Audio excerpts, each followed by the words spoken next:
Welcome back to another tutorial in ArchX. In this video, I want to explain to you how you can find your deactivated users in tasks.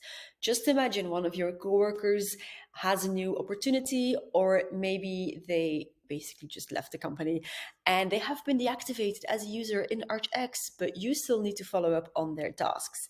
There is an easy way around it, and I will show you how to do that in just a second. Follow me into ArchX. Voila, welcome back to your ArchX. You go to the tasks dashboard to look for those tasks. Right now, I have recent activity, what people are doing, my own tasks, and days remaining, so the tasks that are close to their deadline or over. Nothing else, you see no other cards, but I want to see those of my ex-coworker, so who is a disabled user right now. I can go to my layout and add a new card. I will choose my tasks and then edit this. I want it to be here because I'm going to follow up on those tasks. Edit, and I can give it the name of, for example, former coworker.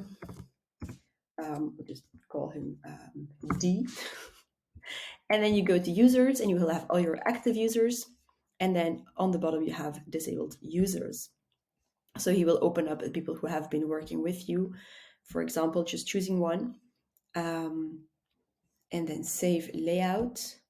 And then you will see, if I just close this one, that I created a new card. Of course, since this is a demo environment, I have no tasks connected to this coworker, but this is a very easy way to either when someone left the company to pick up on their open tasks. Voila, that's it. Good luck with it and talk to you soon. Bye-bye.